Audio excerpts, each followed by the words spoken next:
आनंदीघर या मालिकेअंतर्गत आयोजित बचतीचे तंत्र सुखी संसाराचा मंत्र या सत्रात आजच्या कार्यक्रमाचे मार्गदर्शक श्री जयंत विद्वान सर, बँकेचे माननीय अध्यक्ष श्री किशोर शितोळे सर, माननीय उपाध्यक्ष संजय गायकवाड सर, सर्व माननीय संचालक, सर्व कर्मचारी वृंद उपस्थितांचे मनपूर्वक स्वागत करून सुरुवात करूया आजच्या कार्यक्रमाला. सर्वांच्या कुटुंबाचे स्थैर्य, सुख, समाधान, समृद्धी, आनंदी राहावे या हेतूने बँकेचे माननीय अध्यक्ष श्री किशोर शितोळे सर यांच्या कल्पनेतून सदर समितीची व आनंदीघर या मालिकेची सुरुवात करण्यात आली आहे. आर्थिक बचत म्हणजे जीवनातील एक अतिशय महत्त्वाचे कौशल्यच. सद्य परिस्थितीत बचत करणे ही सर्वांसाठी महत्त्वाची गरज आहे. त्या अनुषंगाने बचत या विषयावर श्री विद्वान सरांचे आपण मोलाचे मार्गदर्शन घेणार आहोत. आता मी आपल्याला कार्यक्रमाचे मार्गदर्शक जयंत विद्वान सर यांचा परिचय थोडक्यात देऊ इच्छिते. सर आर्थिक नियोजनकार व गुंतवणूक सल्लागार आहेत. ते MBA फायनान्स आहेत. भारतातील पहिल्या काही सर्टिफाईड फायनान्शियल प्लॅनर व रजिस्टर्ड फायनान्शियल कन्सल्टंट पैकी एक आहेत. क्रिसिल सर्टिफाईड वेल्थ मॅनेजर आणि NLP कोच आहेत. सोसायटी ऑफ फायनान्शियल प्लॅनर्स संस्थेचे अध्यक्ष व संस्थापक आहेत. दैनिक लोकसत्तामध्ये प्रसिद्ध होणारे अर्थबाण हे सदर लोकप्रिय आहेत. RCF, Glaxo, Toyo engineering, Fiat automobile, Gem engineering सारख्या कंपन्यांमधून आर्थिक विषयात वर्कशॉप केलेले आहेत. शितोळे सरांना विनंती आहे की त्यांनी आजच्या कार्यक्रमाचा शुभेच्छा संदेश द्यावा. सर्वांना नमस्कार. आजच्या या सत्रामध्ये उपस्थित असलेले आजचे मार्गदर्शक आणि अर्थ क्षेत्रातले तज्ञ जयंत विद्वान सर, देवगिरी बँकेचे सर्व माननीय संचालक, माननीय उपाध्यक्ष संजय गायकवाड सर, माननीय मुख्य कार्यकारी अधिकारी प्रवीण नांदेडकर सर, सर्व कर्मचारी बंधू आणि सर्व बँकेवर प्रेम करणारे सर्व स्नेही, सर्वांचं मी देवगिरी बँकेच्या वतीने स्वागत करतो आणि बँकेच्या प्रशासन विभागाचं कौतुक करतो की त्यांनी हे आनंदी घर ही खूप चांगली संकल्पना सुरू केली आणि त्याच्यातून दर महिन्यातून एक छान अशा अधिकारी व्यक्तीचं आपण ऐकण्याची मेजवानी सगळ्यांना उपलब्ध करून देतो. आणि आजचा विषय खरोखरच इंटरेस्टिंग आहे. म्हणजे आपल्याला वाटतं की म्हणजे तो बचत, अर्थ क्षेत्र आणि असं वाटतं हा किचकट विषय आहे. पण जयंत विद्वान सरांकडून आपण जर हे ऐकलं तर मग तो नोकरी करणारा असो, व्यवसाय करणारा असो, विद्यार्थी असो, पण अगदी कुटुंबातल्या प्रत्येकाने बसून ऐकावा असा हा आजचा विषय जयंत सर मांडणार आहेत. आणि मी सगळ्यांना इथे आभासी व्यवस्थेत उपस्थित असलेले सगळे कर्मचारी आणि नागरिकांना विनंती करेल की अजून कुणी जर जॉईन झालं नसेल तर त्यांना आवर्जून फोन करून या सत्राला जॉईन सगळ्यांना करून घ्यावं. खूप चांगली, प्रत्येकाच्या आयुष्यात क्षणाक्षणाला उपयोगी पडणारी असं हे ज्ञान आज आपल्याला विद्वान सरांकडून मिळणार आहे. मी या टीमच्या मेंटॉर संजय, आमच्या HOD असलेल्या संजीवनी शिजोळ मॅडम आणि त्यांच्या टीमचं अभिनंदन करेन की त्यांनी खूप छान आजचं या शृंखलेतले सत्र सुरू केलेलं आहे. मी पुन्हा या सत्राला शुभेच्छा देतो आणि थांबतो. धन्यवाद. कार्यक्रमाला वक्त्याचं इंट्रोडक्शन चांगलं झालं की अर्धी लढाई जिंकली असं म्हणतात. जे कसं आहे की नंतरचं भाषण वक्त्याचं थोडंसं 19-20 झालं तरी एवढा मोठा वक्ता आहे असं ते म्हटलं जातं आणि मग काही गोष्टी खपून जातात. पण माझ्या परीने मी हे खूप इंटरेस्टिंग, चांगल्या पद्धतीत करता येईल तितकं करण्याचा प्रयत्न करणारच आहे. तुम्हाला हे आवडेल अशी माझी आशा आहे. आपण सर्वजण गुंतवणूक करत असतो, पण गुंतवणुकीचं शिक्षण आपल्याला लहानपणापासून देण्यात आलेलं नसतं. म्हणजे कसं असतं, आपल्याला आपल्या आईवडिलांकडनं, त्यांना त्यांच्या आईवडिलांकडनं शिक्षणाचे संस्कार झालेले असतात. अजून शिक, अजून शिक, अजून शिक, पुढे शिकत राहा असं सांगितलं जातं. पण हे करत असताना कधीही आर्थिक शिक्षण पण तितकंच महत्त्वाचं आहे असं शिकवलं जात नाही. मी माझ्या मुलीला अगदी लहानपणापासून तिला मिळणारे तिच्या वाढदिवसाला म्हणा किंवा तिच्या आजी आजोबांनी दिलेले पैसे असायचे, हे मी तिला सांगायचो तुझे तूच जाऊन बँकेत भर. मग ती बँकेचा काउंटर पूर्वी खूप उंचावर असायचे, मग तिचा फक्त हात दिसायचा आणि तो हात बघून काउंटरवरचे कॅशियर समजून घ्यायचे की अमृता विद्वांस इथे आलेली दिसते आणि तिच्याकडनं कॅश घेऊन ते खात्यात भरली जायची. ही अगदी बारीकशी गोष्ट आहे, पण स्वतःची पेन स्लिप 5वी-6वीच्या मुलाला सहज लिहिता येऊ शकते आणि ती कॅश तो मुलगा किंवा मुलगी सहज बँकेत जाऊन भरू शकतात. पण आपण असा कधीही आपल्या मुलांना प्रयत्न करत नाही किंवा शिकवत नाही. हे कुठेतरी लहानपणापासून बाळकडू दिलं गेलं तर मुलांच्या जीवनात पुढच्या पिढ्यांमध्ये हे आर्थिक शिक्षण हे चांगल्या पद्धतीत येऊ शकेल. हे खूप असं काही रॉकेट सायन्स आहे किंवा कठीण आहे असं नाही. हे साधे 10 सोपे रूल आहेत, नियम आहेत, हे मी फक्त सांगणार आहे. आणि हे सांगत असताना कुठेतरी तुमचं तुम्हाला जाणवेल की अरे हो, हे खरं आहे, हे आपल्याला समजायला कठीण नाही आहे. आपण सर्वजण बचत करतो आणि जे मिळालेलं उत्पन्न आहे त्यातला काही रक्कम बचत करतो, काही रक्कम खर्च करतो आणि त्या बचतीपैकी काही रक्कम फक्त आपण गुंतवणूक करतो. म्हणजे आपली बचत जी असते ती प्रत्येक बचतीचा पैन पै गुंतवला जातो असं नाही. तर बचत करणं आणि गुंतवणूक करणं हे 2 वेगळे विषय आहेत आणि त्या दृष्टीने शिस्तीची बचत येण्यासाठी आपण हा जो नियम आहे उत्पन्न वजा खर्च म्हणजे सेव्हिंग, तर कुठेतरी उत्पन्न वजा सक्तीची बचत आणि उरलेल्या पैशामध्ये खर्च भागवणं असं जर मांडलं, हा नियमच किंवा फॉर्म्युलाच बदलला तर आपल्या गुंतवणुकीमध्ये खूप बदल होण्याची शक्यता आहे. आपल्याकडे गुंतवणूक होते पण त्या गुंतवणुकीला शिस्त नसते. म्हणजे काय, माझा समजा एक 15-20 हजार रुपये पगार आहे, असं धरू 15,000 रुपये पगार आहे, त्या 15,000तले मी 5,000 रुपये नक्की बचत दर महिना करणारच. मग त्याच्यासाठी मी 5,000ची बँकेत RD काढली की ती सक्तीची बचत होईल. सेव्हिंग अकाउंटमधनं 5,000 रुपये गेले की मला 10,000 रुपयामध्ये माझा मासिक खर्च भागवणं ही माझ्यावर जबाबदारी येते. आणि मग कुठेतरी ही सक्तीची बचत वर्षभर झाली की वर्षाच्या शेवटी तुम्हाला रिकरिंग अकाउंटचे 60,000 रुपये जमा होतात. कुठेतरी ही शिस्त आपल्या अंगी बाणवली गेली की बचतीला खऱ्या अर्थाने सुरुवात होते. आता हे जे 10 रूल आहेत ते अगदी सिंपल आहेत की तुम्हाला तुमची रक्कम मुद्दल जर दुप्पट करायचं असेल तर रूल ऑफ 72 म्हणजे 72 भागिले तुम्हाला मिळणारं व्याजाचा दर, इतका कालावधी तुमचे मुद्दल दुप्पट होण्याला लागणार आहे. आत्ता साधारण 6% व्याजाचा दर आहे, तर तुम्ही 72 भागिले 6 केलं तर 12 वर्षामध्ये तुमचं मुद्दल दुप्पट होणार आहे. मग 12 वर्षानंतर दुप्पट झालं तर आपल्याला एखादी गोष्ट एखाद्या आपल्या कामासाठी म्हणा किंवा आपल्या गरजेसाठी म्हणा, आपण जी काही गुंतवणूक करत असतो ती गुंतवणूक आपल्याला किती करायला पाहिजे याचं साधं सोपं ढोबळ अंदाज सांगण्याच्या दृष्टीने हा नियम सोपा आहे.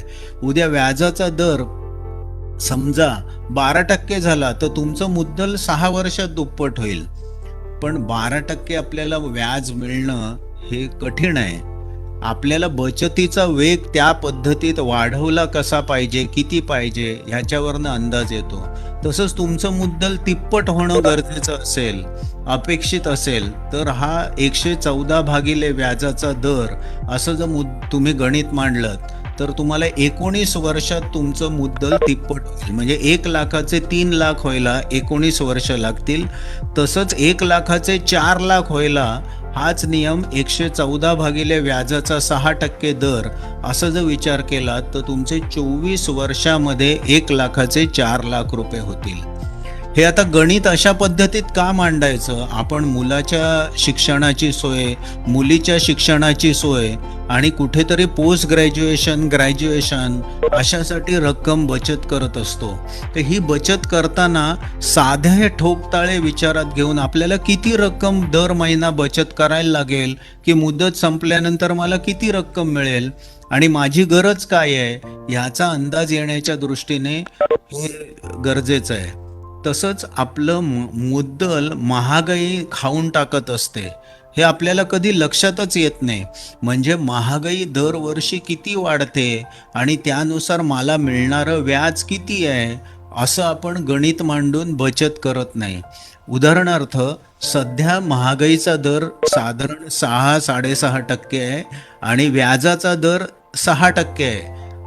समजा सोपं करून सांगायचं झालं तर 6.5% महागाई आणि 6% व्याजाचा दर असं असेल तर तुम्हाला महागाईनुसार दरवर्षी 0.5% मुदलामध्ये आपल्या घाटा येणार आहे. पण मुदलात मला घाटा येतोय हे आपल्याला कधी समजतच नाही का? कारण 1 वर्षानंतर आपलं 1 लाखाचं फिक्स डिपॉझिट असेल तर आपलं 1 वर्षानंतर 1,06,000 आपल्याला मिळत असतात. त्याच्यामुळे माझं मुद्दल वाढलं असं आपल्याला वाटत असतं. पण महागाई मुद्दल खाते हे आपल्याला कधी लक्षातच येत नाही. मग हे किती, त्याचा नियम काय आहे? तर एक साधारण नियम बघितला तर 70 भागिले महागाईचा दर एवढा असा विचार केला तर तुमचं मुद्दल त्या पिरियडमध्ये अर्ध होईल. ह्याचा एक दुसऱ्या पद्धतीत सांगायचं झालं तर महागाईनुसार तुमचा खर्च किती वाढेल. तर समजा आज तुमचा मासिक खर्च 30,000 आहे तर तो महागाईने 5 वर्षानंतर 40,000 होईल, 15 वर्षांनी तो 60,000 होईल आणि 20 वर्षांनी मासिक खर्च 80,000 होईल. आता 80,000 खर्च होईल त्यावेळेला आपलं उत्पन्न पण अजून 20 वर्षांनी तसंच वाढलेलं असेल. त्यावेळेला कदाचित 20 वर्षांनी आपलं मासिक उत्पन्न 1,00,000 झालेलं असेल. पण त्यावेळेला बचतीचा दर तेवढाच राहील का? तर कुठेतरी महागाई आणि ह्या सगळ्यामध्ये आपले बचत त्या प्रमाणात राहणार नाही. मग आपल्या बचतीमध्ये काय होईल? तर आज तुमची बचत 1,00,000 रुपये आहे तर ती हळूहळू त्याची जी खर्च करण्याची कुवत आहे किंवा पर्चेसिंग पॉवर असं जे म्हणतो, ते आज 1,00,000ची पर्चेसिंग पॉवर अजून 20 वर्षांनी फक्त 35,000 होईल. म्हणजे समजा एखादा तुम्ही आज TV विकत घेणार आहात, त्याची आजची किंमत 1,00,000 आहे आणि त्याच्यासाठी तुम्ही बचत करायला लागलात तर त्याची किंमत कदाचित कमी होणार नाही, पण तुमचं रुपयाचं मूल्य अशा पद्धतीत घटलेलं असेल की त्यावेळेला त्या रुपयाची किंमत फक्त 35,00,000 झालेली असेल. तर हा विचार करून आपल्याला सगळी गणितं मांडायची आहेत. समजा आपल्याला 7% महागाई आहे आणि 70 भागिले 7 असा विचार केला तर तुमचं 10 वर्षामध्ये मुद्दल अर्ध होणार आहे. आता हे करत असताना मला हा महागाईचा विचार करायचा आहे, व्याजाचा दराचा विचार करायचा आहे, पण एका परिस्थितीनंतर मला निवृत्त व्हायचं आहे आणि निवृत्त होताना माझ्या पेन्शन पॉलिसीज असतील किंवा माझा काहीतरी मुद्दल मी जमा करून ठेवलेलं असेल तर ते मुद्दल किती वर्षात कसं कमी होत जाईल ह्याचा काय नियम आहे? तर समजा तुम्ही आत्ता 1,00,000 रुपये जमा केलेले आहेत आणि व्याजाचा दर 6% आहे तर तुम्हाला एक साधारण 500 रुपये महिना त्याच्यातनं काढता येतील. पण आपल्याला 500 रुपये महिना घर खर्चासाठी पुरेसे नाही आहेत. आपण मग कुठेतरी 1,000 रुपये काढायला लागू. मग अशा पद्धतीत 1,000 रुपये काढले तर आपलं कधीतरी मुद्दल संपणार आहे किंवा मुद्दल अर्ध होणार आहे. तर हे मुद्दल अर्ध होण्याचा नियम काय आहे? तर ते 8 वर्ष 4 महिन्यामध्ये तुमचं सगळं मुद्दल कदाचित संपून जाईल. मग तुम्हाला मिळणारं व्याज आणि विड्रॉ करायचा दर हा कुठेतरी सेम राहिला तर तुमचं मुद्दल इंटॅक्ट राहील. मुद्दल इंटॅक्ट राहिलं तरी महागाईने त्याची पर्चेसिंग पॉवर कमी झालेली असेल. महागाईनुसार तुम्हाला कुठेतरी खर्च वाढत जाणार आहे आणि मग तो खर्च तेवढा पुरेसा होणार नाही. मग तुम्हाला मुद्दलात वाढ कशी होईल असा विचार करायला लागेल. आणि मग असा विचार करताना कुठेतरी ॲसेट ॲलोकेशन म्हणजे वेगवेगळ्या गुंतवणुकीच्या साधनांमध्ये गुंतवणूक कशी करा हा त्याच्यातला भाग आहे. म्हणजे समजा तुमचं आजचं वय 35 आहे आणि आपण शतायुषी भव म्हणून आशीर्वाद देतो. खरंच आपण 100 वर्ष जगलो तर आजचं वय 35 विचारात घेता 65% गुंतवणूक तुम्ही जोखीमयुक्त करू शकता.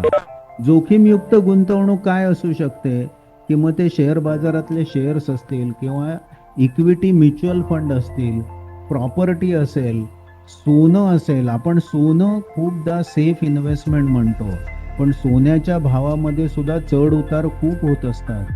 म्हणजे गेल्या वर्षी मार्चमध्ये कोरोनाला सुरुवात झाली त्यावेळेला सोनं एकदम 56,000 पर्यंत गेलं होतं आणि त्याच्यानंतर काही महिन्यापूर्वी ते 43,000 पर्यंत खाली आलं. आज पुन्हा ते 46-47,000 वरती येऊन पोचलेलं आहे. तर सोन्याच्या भावामध्ये सुद्धा असे भरमसाठ वर खाली होतात, दर वर खाली होत असतात. तर सोनं आपण गुंतवणूक करताना कधीही लांबच्या पल्ल्याचा विचार करून, रादर आपण ज्या वेळेला सोनं घेतो ते विकण्याच्या उद्देशाने कधी घेतच नाही. सोनं दागिन्यांच्या फॉर्ममध्ये राहून जातं आणि इमर्जन्सीला, वेळीला, अडीअडचणीला उपयोगी पडेल म्हणून आपण सोन्यामध्ये गुंतवणूक करतो, पण ती खरी गुंतवणूक होत नाही, ती खर्च म्हणून गणली जाते. कारण आपल्यावर अशी परिस्थिती खरंच कधी आली तर आपण कधीच सोनं विकायला जात नाही आणि त्या सेन्सने ती गुंतवणूक नाही आहे, तो खर्च आहे. मग ते वेगळ्या फॉर्ममध्ये आता सॉव्हरिन गोल्ड बॉन्ड आता आलेले आहेत, त्या स्वरूपात जर तुम्ही जर सोन्याच्या गुंतवणुकीचा विचार केला तरच ती खऱ्या अर्थाने गुंतवणूक होईल, अन्यथा तो खर्च असेल. मग हे 65% तुम्ही कशा पद्धतीत ठरवले, तर उर्वरित आयुष्याच्या काळामध्ये तुम्हाला जोखीमयुक्त गुंतवणूक कमी झाली, मुदलात घाटा येणार असेल तरी तो घाटा भरून निघू शकेल आणि तो दीर्घ मुदतीच्या काळामध्ये असा होणारं नुकसान भरून काढता येणं शक्य आहे. मग तुमचं वय 65 असेल तर तुम्ही जोखीम घेताना 35% जोखीम घ्यायला हरकत नाही. घ्यावी असं नाही, तुमची जोखीम घेण्याची वृत्ती आणि जोखीम घेण्याची क्षमता या 2 गोष्टींनुसार जोखीम घेणं किती शक्य आहे असं आपण ठरवत असतो. मग तुम्हाला 35व्या वर्षी सुद्धा जोखीम घ्यायची वृत्ती नसेल तर उगाचच घ्यायला जाऊ नका. पण तुमची आर्थिकदृष्ट्या कपॅसिटी असणं आणि वृत्ती असणं ह्याच्यामधला फरक समजून तुम्ही 65% गुंतवणूक तिथपर्यंत मॅक्झिमम करण्यास हरकत नसावी, हा यातला कन्सेप्ट आहे. जोखीमयुक्त गुंतवणुकीमध्ये परतावा हा जास्ती असतो, म्हणजे त्याच्यामध्ये 10, 12, 15, 20% रिटर्न्स आपल्याला मिळणं शक्य असतं आणि म्हणून आपण ती जोखीमयुक्त गुंतवणूक करणं फायदेशीर ठरतं. खूपदा आपल्याला जे खर्च असतात ते कशा पद्धतीत मॅनेज करावे, किती करावेत ह्याचा आपल्याला अंदाज नसतो. म्हणजे मी आधी जसं म्हटलं की आपण उत्पन्न वजा खर्च हा फॉर्म्युला न ठेवता उत्पन्न वजा सक्तीची बचत म्हणजे गुंतवणुकीला एक शिस्त येते. त्याप्रमाणे तुम्ही किती पद्धतीत, कशा पद्धतीत खर्च करणं अभिप्रेत आहे किंवा करावा याचे एक ठोकताळे आहेत की तुमच्या अत्यावश्यक गरजा काय आहेत आणि लाईफस्टाईल एक्सपेन्सेस काय आहेत, ऐच्छिक खर्च काय आहेत, ह्यानुसार तुमच्या बचतीचं हे गणित मांडलं. आणि हे जे कोष्टक आहे ह्यानुसार तुम्ही जर बचतीचं गणित मांडलं तर कुठेतरी तुमच्या बचतीला एक शिस्त येईल. आता मी 2015 मध्ये लोकसत्तामध्ये एक लेख लिहिला होता, खर्च खर्च आणि खर्च म्हणून. त्याच्यामध्ये ह्या 4 चौकटीमध्ये आवश्यक खर्च आणि ऐच्छिक खर्च आणि स्थिर खर्च आणि बदलता खर्च अशा पद्धतीत 4 भागात त्याची विभागणी केलेली होती. मग हे खर्च कशा पद्धतीत तुम्ही आयडेंटिफाय कराल, कशा पद्धतीत तो कुठचा खर्च इसेन्शियल आहे का ऑप्शनल आहे हे ठरवाल, तर त्याची काही मी उदाहरणं दिलेली. आता घरभाडं आहे किंवा शाळा कॉलेजची फी आहे, विम्याचे हप्ते आहेत, घराच्या कर्जाचे हप्ते आहेत, हा फिक्स आणि इसेन्शियल खर्च आहे. आणि ऐच्छिक आणि बदलता जो 4थ्या क्रमांकाचा जो खर्च आहे त्या भेटवस्तू आहेत किंवा सिनेमा, शॉपिंग, महागड्या हॉटेलमध्ये जेवण, अशा पद्धतीतला जो ऑप्शनल आणि व्हेरिएबल 4 नंबरचा खर्च आहे हा तुम्ही कसा कंट्रोल करता. तसंच 2 आणि 4 मधलं 2 आणि 3 मधल्या खर्चावरती काही बाबतीत तुम्ही पुढे ढकलू शकता तो खर्च. आणि 4 नंबरचा तो पूर्णपणे तुम्ही अवॉइड करू शकता. आता हे गणित प्रत्येकाचं प्रत्येकाने ठरवायचं आहे. हे कसं ठरवायचं हे तुमचं तुम्हाला बसून ठरवावं लागेल. मी नंतर तुम्हाला माझा ईमेल ॲड्रेस शेअर करेन. तुम्हाला जर हा लेख माझा लोकसत्तामध्ये तुम्ही जर गेलात तर सापडेल, पण तुम्हाला पाहिजे असेल तर हा लेख मी तुम्हाला शेअर करेन की कशा पद्धतीत आपण आपल्या खर्चावर नियंत्रण आणू शकतो. ह्या खर्चावर आपण जर नियंत्रण आणलं तर आपल्या बचतीचा वेग वाढू शकतो. आपल्याला कुठेतरी अत्यावश्यक गरज म्हणून सोन्यामध्ये आपण जी गुंतवणूक करतो, तर सोन्यामधली गुंतवणूक ही गुंतवणूक राहत नाही, हा खर्च असतो. तर मग इमर्जन्सी फंड किती असावा, तर आपल्या 6 महिन्याचं उत्पन्न किंवा 12 महिन्याचा खर्च इतका आपला इमर्जन्सी फंड पाहिजे, असा एक नियम आहे. मग हा किती पाहिजे, तर साधारण आपल्याला 20,000 रुपये महिना उत्पन्न असेल तर साधारण 1,20,000 रुपये आपलं अशा पद्धतीत बचत पाहिजे की आपल्याला कधीही लागली तर ती काढता येते. आणि ह्याच्यासाठी बँकेमध्ये फिक्स्ड डिपॉझिट सारखा दुसरा पर्याय नाही. कारण आपल्या घराजवळ बँक असते आणि आपण कधीही गेल्यानंतर बँकेतलं फिक्स्ड डिपॉझिट विड्रॉ करू शकतो किंवा त्याच्या अगेन्स्ट तारण ठेवून कर्ज घेऊ शकतो. मग आता हे 1,20,000 हवे का 2,40,000 हवे, याचं गणित मांडायला लागेल प्रत्येकाच्या आपल्या जबाबदाऱ्यांनुसार. तर हे गणित मांडताना आपल्यावर आईवडील अवलंबून आहेत का, आपल्या मुलांची शिक्षणं कशी चालू आहेत, हे सगळं विचारात घेऊन 1,20,000च्या ऐवजी कदाचित 2.5 लाख लागतील. पण हा इमर्जन्सी फंड सोनं म्हणून न ठेवता बँकेत रिकरिंग डिपॉझिटच्या स्वरूपात किंवा फिक्स्ड डिपॉझिटच्या स्वरूपात ठेवणं, काही पैसे आपल्या सेव्हिंग अकाउंटला ठेवणं, अशा पद्धतीत आपण मॅनेज करणं गरजेचं आहे. हा पैसा अडीअडचणीला उपयोगाला येईल. आता करोनाच्या काळामध्ये ही गरज कदाचित थोडीफार वाढेल, पण हे सगळा वैयक्तिक स्वरूपात अंदाज घेऊन आपल्या उत्पन्नाची गणितं मांडून अशा पद्धतीत हा इमर्जन्सी फंड ठेवणं गरजेचं आहे. तसंच कर्ज किती घ्यावं हा पण भाग आहे.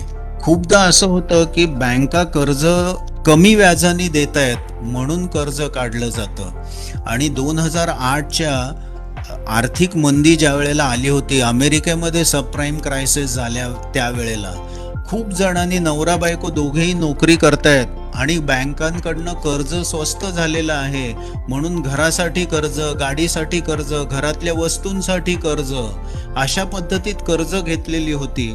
आणि कुठेतरी दोघांपैकी एकाची नोकरी गेल्यानंतर मग कर्ज फेडणं नाकात दम यायला लागला.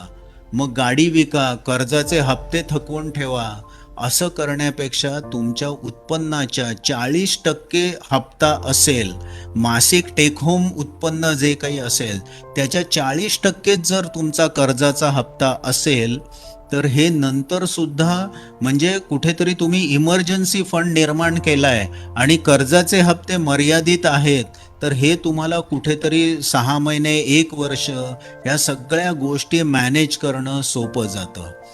तसंच तुम्हाला आयुर्विम्याची गरज आहे.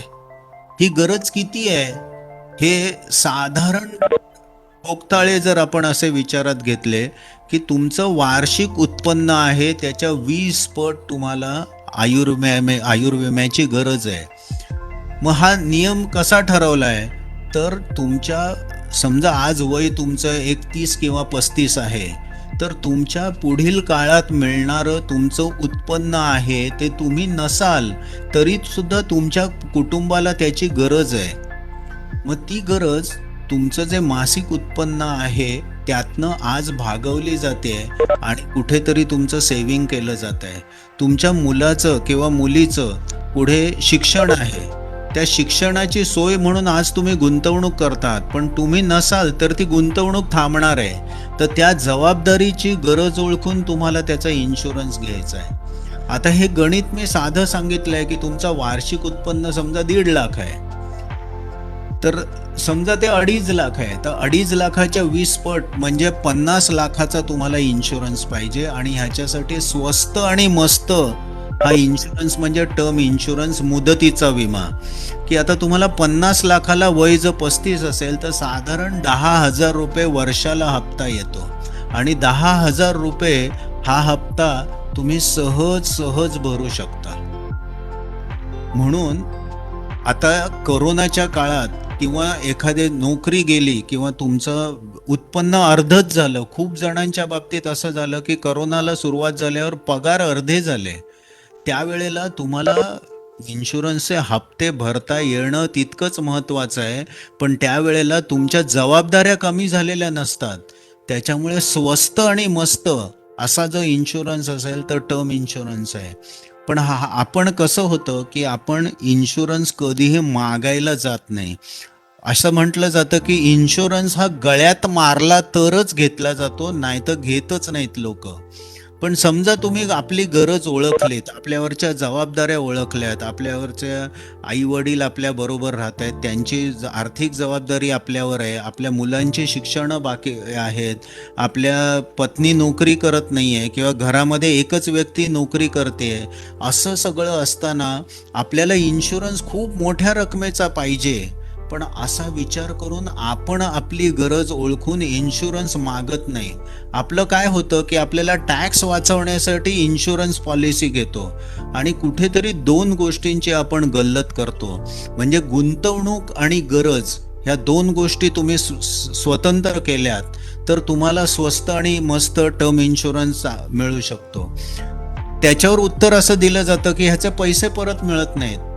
मग तुमचा मेडिक्लेम आहे किंवा घराचा इन्शुरन्स आहे किंवा तुमच्या गाडीचा इन्शुरन्स आहे, अपघात झाला नाही तर गाडीच्या इन्शुरन्सचे पैसे परत मिळत नाहीत.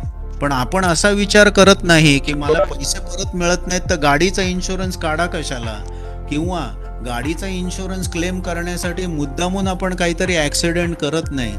मग आपल्या आयुष्य महत्त्वाचं का आपली गाडी महत्त्वाची? मग गाडीचे पैसे मिळत नाहीत तरी आपण इन्शुरन्स काढतो.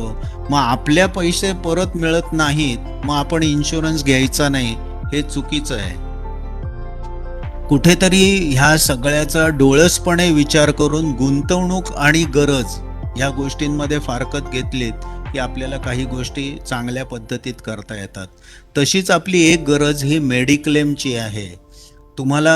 आपल्याला नोकरीमध्ये असताना कदाचित आपल्या संस्थेमार्फत मेडिक्लेमची सुविधा असते, पण नोकरी संपल्यानंतर मेडिक्लेमचा तुम्हाला काय बेनिफिट मिळणार आहे हा विचार खूप महत्त्वाचा आहे. घरातल्या किती जणांना मेडिक्लेमची फॅसिलिटी आहे हे पण बघणं महत्त्वाचं आहे. आज कोरोनाच्या काळामध्ये ज्या पद्धतीत एकेकाची बिलं येत चाललेली होती ह्याची हॉस्पिटलायझेशनची, असा विचार करता मेडिक्लेमचा हप्ता हा गरज ह्या सेन्सने खर्चाचा एक भाग असणं आवश्यक आहे. मग आपल्या घरातली माणसं किती, गरज किती असा विचार करून साधारणपणे एक 10 लाखाचा फ्लोटर पॉलिसी, फ्लोटर म्हणजे संपूर्ण कुटुंबाची मिळून 10 लाखाची पॉलिसी तरी कमीत कमी घेतली जावी. आता सध्याच्या काळामध्ये शेअर बाजाराला खूप तेजी आहे आणि प्रत्येक जण सांगतो की अरे म्युच्युअल फंडात बघा माझे पैसे दुप्पट झाले, म्युच्युअल फंडात बघा मला एवढे परतावा मिळाला, 25% फायदा झाला.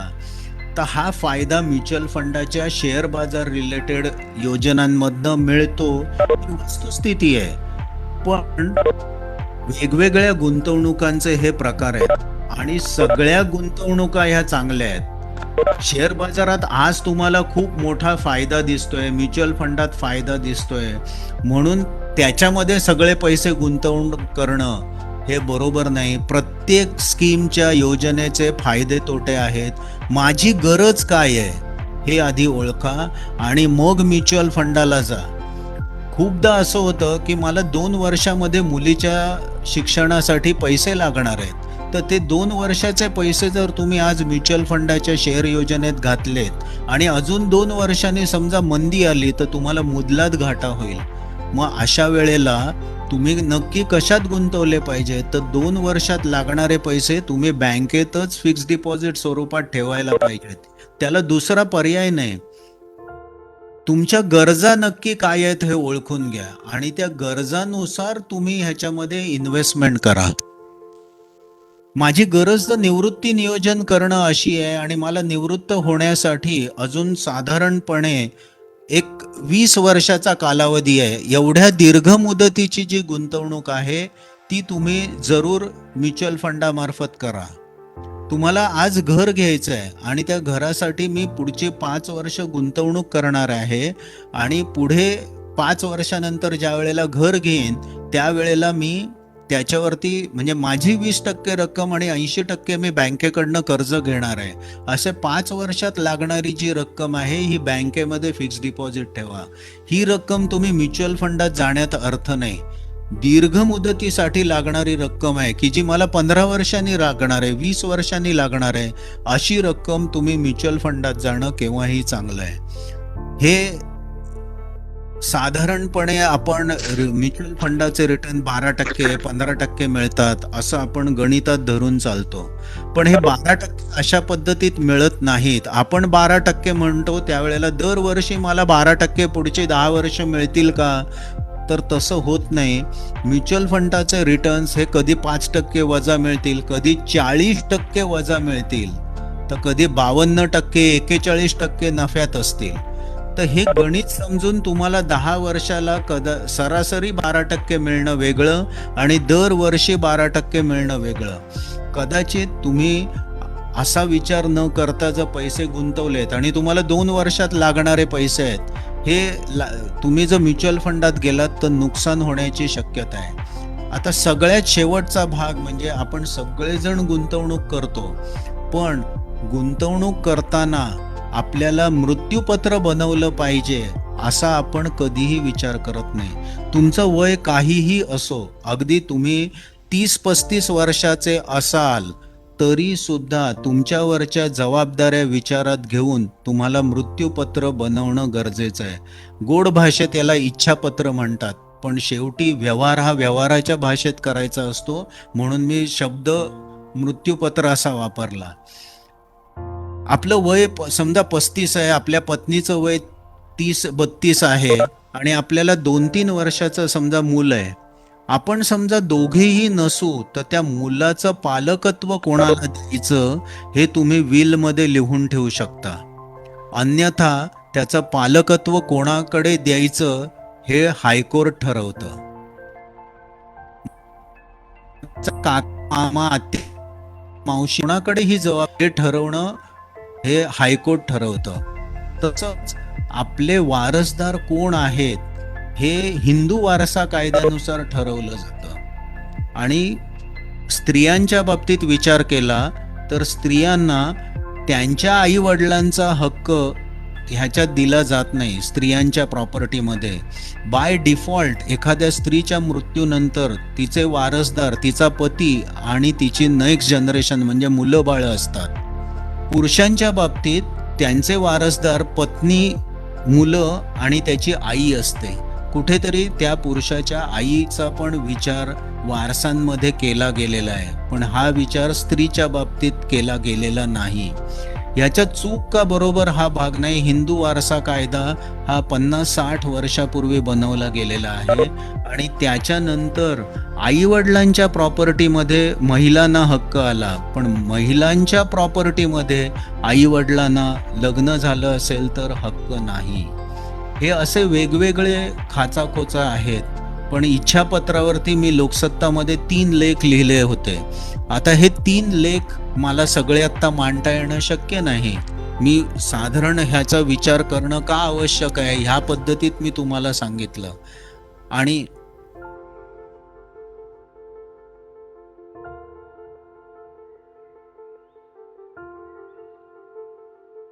असं म्हणतात, if you have a will you have relatives.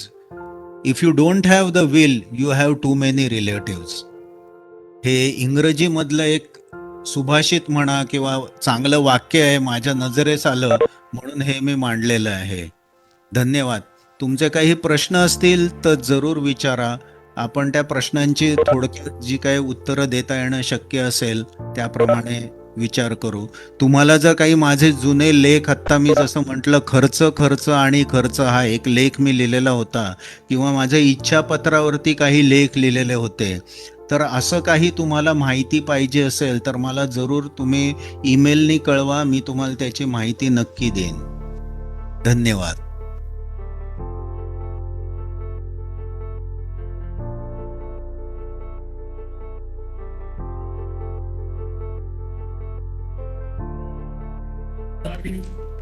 वीज पण करायचा.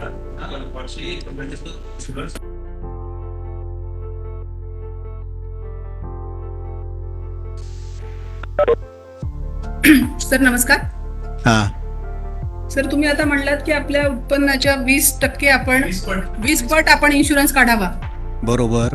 पण त्याला प्रीमियम पण तेवढाच हा येऊ शकतो ना सर, त्याचं काय? नाही नाही नाही, प्रीमियम येत नाही. याचं कारण असं, टर्म इन्शुरन्समध्ये साधारण तुमचं वय 30-35 असेल आणि तुम्हाला 1 कोटीचा विमा घ्यायचा आहे, 1 कोटीचा, तर जास्तीत जास्त प्रीमियम 12 ते 15 हजार वर्षाला येईल.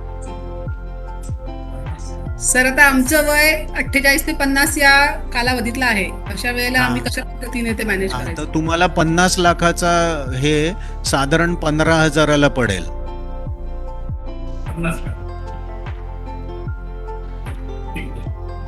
Okay, thank you sir. ह्याच्यामध्ये ना ह्याचा प्रीमियम खूप कमी आहे, कारण ह्याच्यामध्ये गुंतवणुकीचा पोर्शन 0 आहे आणि एजंटला ह्याच्यामध्ये कमिशन फक्त 2% आहे. तुम्ही जेवढ्या जुन्या पॉलिसीचा विचार करता त्याच्यामध्ये गुंतवणुकीचा भाग खूप मोठा असतो आणि त्याच्यावरती एजंटला कमिशन 40% असतं. हे शेवटी तुमच्या हप्त्यातनंच कापून घेतलं जातं. मला कुठच्याही कोणाबद्दलही काही दोष द्यायचा नाहीये. तुम्ही गुंतवणूक करताना गुंतवणूक आणि गरज या 2 गोष्टी सेपरेट करा, तुम्हाला फायदा जास्ती होईल.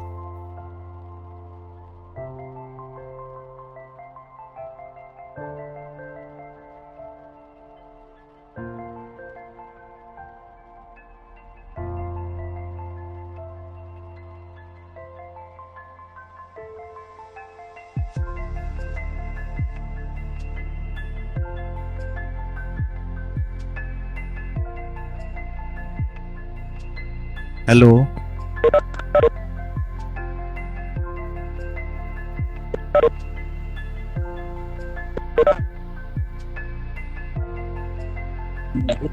हॅलो. हा बोला. हा सर, एक प्रश्न असा होता की ह्याच्यामध्ये आता लाईफ इन्शुरन्स आणि टर्म इन्शुरन्स हा नेमका किती असावा?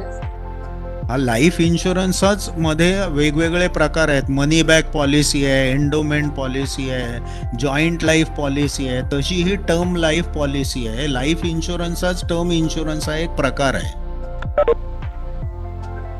पण त्यात प्रायोरिटीने कुठला घ्यावा? त्याच्यात प्रायोरिटी फक्त आणि फक्त टर्म इन्शुरन्स, बाकी कशालाच प्रायोरिटी उरलेली नाहीये. अच्छा, टर्म इन्शुरन्सलाच प्रायोरिटी आहे असं सरांचं म्हणणं. हो, दुसऱ्या कसलाही इन्शुरन्स हा इन्शुरन्स नाही, ती गुंतवणूक आहे. अच्छा, आणि त्या गुंतवणुकीवर फक्त आणि फक्त 4% व्याज आहे. म्हणजे हो, ते तर आहेच. म्हणजे LIC कमी असणं जास्त सोयीचं. तुम्ही LIC हा शब्द चुकीच्या अर्थाने वापरताय. LIC ही एक इन्शुरन्स कंपनी आहे. अशा इन्शुरन्स कंपन्या भारतामध्ये 23 आहेत. आणि त्याच्यापैकी मग त्याच्यात बिर्ला सन लाईफ असेल, ICICI असेल, स्टेट बँकेची इन्शुरन्स कंपनी असेल, अशा 23 कंपन्या 24 कंपन्या आहेत. काय म्हणजे साधारण LIC ही एक आहे. इन्शुरन्स काढूच नाही असं तुम्हाला वाटतं का? काय? ट्रेडिशनल इन्शुरन्स प्लॅन मध्ये जाऊच नाही असं म्हणायचं आहे का? बिलकुल, म्हणजे बिलकुल जाऊ नये. तुम्ही गुंतवणूक आणि गरज ह्या 2 गोष्टी कन्फ्यूज करू नका. तुम्हाला 50 लाखाचा इन्शुरन्स गरज आहे आणि त्याच 50 लाखाचा जुन्या पद्धतीतला ट्रॅडिशनल इन्शुरन्स घेतलात तर 50 लाखाला तुम्हाला साधारण 2 ते 3 लाख रुपये वर्षाला हप्ता बसेल. आता 15,000 हप्ता कुठे आणि 2 किंवा 3 लाख रुपये वर्षाला हप्ता कुठे? हो सर, थँक्यू. आणि ते 3 लाख सर रुपये तुम्ही बँकेमध्ये रिकरिंग काढलत ना, दर वर्षाला बँकेमध्ये रिकरिंग काढा, त्याचे रिटर्न्स तुम्हाला जास्ती मिळतील. आणि इन्शुरन्स फक्त आणि फक्त 15,000चा हप्ता भरत राहा, त्या व्याजातनं दरवर्षी तुम्ही हप्ता भराल. हो हो सर, बरोबर आहे. सर आणखीन एक विचारायचं होतं. बोला. हॅलो सर, असं विचारायचं होतं की समजा आता वयाच्या 50 पर्यंत तेवढी काही इन्व्हेस्टमेंट मध्ये करणं शक्य झालेलं नाहीये, पण हा. आफ्टर 50 असा काही विशेष प्लॅन आहे का की ज्याच्यामध्ये या नंतरच्या एज ग्रुपसाठी चांगले बेनिफिट्स मिळतील? हो, करता येऊ शकेल, पण प्रत्येकाची जोखीम घेण्याची क्षमता आणि जोखीम घेण्याची वृत्ती हे तपासायला लागतं, आणि त्याचे काही पॅरामीटर्स आहेत. त्याचा अंदाज घेऊन तुम्हाला ते सांगता येतं की तुम्ही गुंतवणुकीचा पॅटर्न असा डिझाईन करा. अच्छा, थँक्यू सर. हा. अजून कोणाचे काही प्रश्न असतील तर ते विचारू शकतात.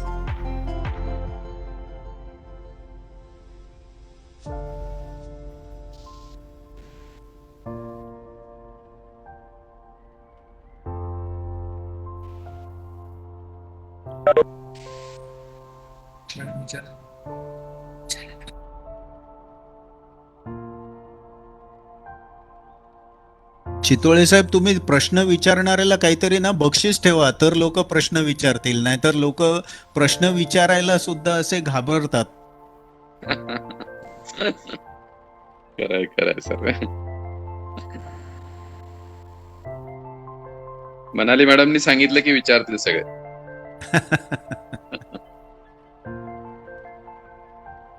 सर नमस्कार. हा, बोला. सर युनिट लिंक पॉलिसी बद्दल सांगता येईल माहिती?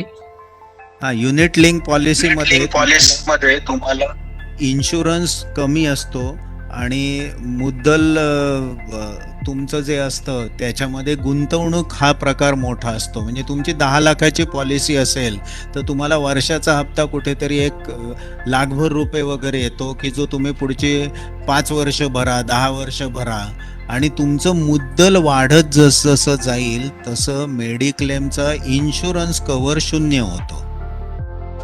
म्हणजे 10 लाखाची इन्शुरन्स पॉलिसी आहे आणि तुमचं कॉन्ट्रीब्युशन प्लस ॲप्रिसिएशन समजा 7 लाख झालं, तर इन्शुरन्स फक्त 3 लाखाचा उरतो.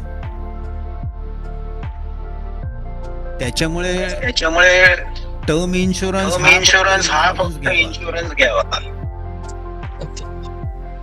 Thank you sir.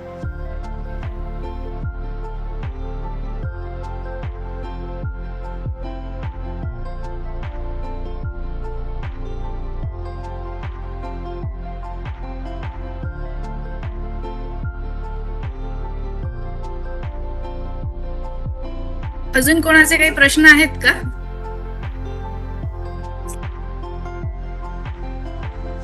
चितोळे साहेब, मी हेडगेवार हॉस्पिटलमध्ये ज्या वेळेला बोलत होतो ना, त्यावेळेला असं ठेवलेलं होतं की पहिला प्रश्न विचारेल त्याला काहीतरी बक्षीस. गंमत अशी झाली की 10 जण एकदम उभे राहिले प्रश्न विचारायला. चांगली आयडिया सर. नेक्स्ट प्रोग्राम करू. ही बहुतेक सगळी बँकेतली आमची मंडळी असल्यामुळे सगळ्यांनाच माहिती आहे असं वाटतंय असं विषयात. नाही, तसं नाही. साहेबांसमोर प्रश्न कसा विचारू असं असण्याची पण शक्यता आहे. हो. सर नमस्कार. हॅलो हा, बोला.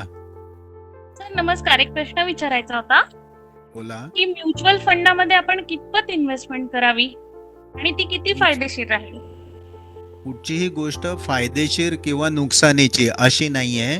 तुमची गरज काय आहे हे तुम्ही ओळखा, आणि जी रक्कम तुम्हाला पुढचे 5 वर्ष, 10 वर्ष, 15 वर्ष अशी लागण्याची शक्यता नाही, अशी रक्कम तुम्ही म्युच्युअल फंडामध्ये जा. परत म्युच्युअल फंड ज्या वेळेला तुम्ही म्हणता त्यावेळेला कुठेतरी तुम्हाला शेअर बाजार रिलेटेड म्युच्युअल फंड ही डोक्यामध्ये संकल्पना असते. तर तुम्ही सरकारी कर्ज रोखे सुद्धा म्युच्युअल फंडामार्फत घेऊ शकता. सोनं सुद्धा तुम्ही म्युच्युअल फंडामार्फत घेऊ शकता. तुमची गरज काय आहे हे ओळखा आणि त्याप्रमाणे तुम्ही म्युच्युअल फंडात जा. 10 वर्षासाठी तुम्हाला जे पैसे लागणार नाही आहेत, उदाहरणार्थ समजा तुमचं आज वय 45 आहे आणि तुम्ही 60व्या वर्षी निवृत्त होणार. मग आज जे निवृत्ती नियोजन म्हणून लागणारे पैसे आहेत की जे तुमचे प्रॉव्हिडंट फंड ग्रॅच्युइटीमधनं मिळतीलच, त्याच्या व्यतिरिक्त काही तुम्ही एक्स्ट्रा कॉर्पस तयार करत असाल तर तो असा कॉर्पस 15 वर्षासाठी तुम्ही म्युच्युअल फंडामार्फत गेलात तर तो नक्कीच तुम्हाला फायदेशीर होईल. Thank you sir. हम्म, आणि सर अजून एक, बोला. सर SIP बद्दल थोडं सांगा ना, ती कितपत योग्य राहील? SIP हे नक्कीच फायदेशीर आहे. फक्त सांगण्याचा उद्देश एवढाच आहे की तुम्ही SIP करताना कुठेतरी 10 वर्ष 12 वर्ष असा विचार करा. तुम्ही 1-2 वर्षाचं गणित मांडलं तर ते नुकसानीत जाऊ शकतं. SIP मध्ये फायदा होतो ह्याच्याबद्दल काही वाद नाही, पण SIP करताना तुम्हाला दीर्घ मुदत पाहिजे तरच ते शक्य आहे. मी तुम्हाला म्हणून 12% माझ्या प्रेझेंटेशनमध्ये उदाहरण दाखवलेलं बघा. एखाद्या वर्षी तुम्हाला वजा 40% मिळतील आणि दुसऱ्या वर्षी अधिक 52% मिळतील. पण तुम्ही जर 10 वर्षाचा विचार केला तर सरासरी तुम्हाला 12% मिळणं शक्य आहे. Yes sir, thank you. सर नमस्कार, मला एक प्रश्न विचारायचा होता. बोला. हॅलो. सर आता आम्ही एक वयाच्या 35व्या वर्षी RD, गोल्ड, SIP आणि किंवा एखादी स्थावर मालमत्ता ह्याच्यापैकी सगळ्यात जास्त कशात इन्व्हेस्ट करावेत? कसं आहे स्वभावावरती आहे. जमीन जुमल्यामध्ये इन्व्हेस्टमेंट करताना त्या आजूबाजूच्या परिसरातल्या किमती किती वाढतील, कशा गणिताने मी इकडनं सांगू नाही शकणार. नाही, पण एक जनरली हे आहे की समजा आपण आता RD म्हणलं तर बँकेचे जे रेट ऑफ इंटरेस्ट आहेत ते सगळे डिक्रीजिंग आहेत, म्हणजे 6 आहे, 5.5 होत आहेत. SIP मध्ये जरी म्हटलं तरी त्याच्यातही रिस्क आहे, म्हणजे काय होईल, म्हणजे आमचे पैसे तेवढेच परत येतील याची काही शक्यता नाहीये. आणि LIC मध्ये मनी बॅक मध्ये मी गुंतवते, पण त्याच्यामध्ये इन्व्हेस्ट केलेल्यापेक्षा कमी रिटर्न्स मिळत आहेत. बरोबर. तर त्याच्यामुळं कसं आहे, तुम्हाला कॅपॅसिटी किती आहे ओके. हे आधी तुम्ही समजून घ्या. तुमचं SIP मध्ये मुद्दल अर्ध झालं तर तुम्हाला भीती वाटणार नाही आणि तरी सुद्धा तुम्ही SIP चालू ठेवाल. असं जर असेल तर SIP ला जा. पण तुम्हाला जर ह्या गोष्टीची भीती वाटत असेल, अरे बापरे मुद्दल अर्ध झालं, अजून खाली गेलं तर काय होईल, तर तुम्हाला ते प्रॉडक्ट सुटेबल नाही. प्रत्येकाची जोखीम घेण्याची वृत्ती आणि क्षमता याचा अंदाज घेतल्याशिवाय आपण सांगू नाही शकत की हे तुम्हाला चांगलं आहे का नाही. हे थँक्यू सर.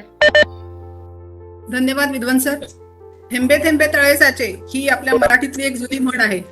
त्या आधारावरच बचतीचे महत्व हे विद्वान सरांनी अतिशय समर्पक शब्दात आपल्याला सांगितलेलं आहे. कोरोना या पेंडेमिक आजाराने आपल्याला खूप काही शिकवलंय. या आजारात जशा प्रकारे व्यवसाय ठप्प झालेत तसे आपले नोकरदार मंडळींचे देखील बरेच बँकिंगच्या भाषेत म्हणलं तर बॅलन्स शीट डिस्टर्ब झाल्यासारखं झालंय.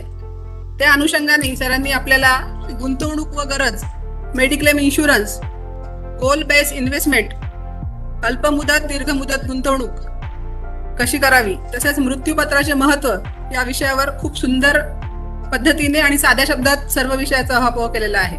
थोडक्यात म्हणजे बेसिक थंब रूल ते विल पॉवर यापर्यंतच्या सर्व गोष्टींचा उल्लेख आणि अतिशय समर्पक शब्दात सरांनी आपल्याला मार्गदर्शन केलंय. बँकेच्या वतीने मी आदरणीय विद्वान सरांचे खूप खूप आभार मानते. कारण म्हणजे आभार मानलं की आपला औपचारिकता ठरते, पण तरी सुद्धा सरांच्या ऋणात राहून मी एक औपचारिकता म्हणून सरांचे आभार मानते. आणि अतिशय शॉर्ट नोटीसवर सरांनी आपल्याला या कार्यक्रमात सहभागी होऊन मार्गदर्शन केलंय, त्याबद्दल सरांचे खरंच बँक आणि आम्ही सर्व कर्मचारी वर्गातर्फे खूप धन्यवाद. तसेच आदरणीय शितोळे सरांच्या संकल्पनेतून अशा वेगवेगळ्या प्रकारचे कार्यक्रम म्हणजे कर्मचारी वर्गासाठी असोत, ग्राहकांसाठी असोत, आमच्या कुटुंबासाठी असोत, असे वेगवेगळे कार्यक्रम सरांच्या संकल्पनेतनं साकारले जातात आणि त्याच्यासाठी आमच्या बँकेचे माननीय उपाध्यक्ष सर तसेच सर्व संचालक मंडळ यांच्याकडून ह्या सगळ्या कार्यक्रमांना म्हणजे ते साकार करण्यासाठी आम्हाला खूप प्रोत्साहन दिलं जातं. त्याबद्दल मी आदरणीय शितोळे सर, आदरणीय उपाध्यक्ष श्री गायकवाड सर व सर्व माननीय संचालक मंडळाचे आभार मानते. आणि आपण परत विद्वान सरांचं पुढे काही आपल्याला ट्रेनिंग घेण्याचा जर योग आला तर आपण नक्कीच सरांचं मार्गदर्शन घेऊ. एवढ्या नोटवर मी थांबते. धन्यवाद सर. Thank you very much.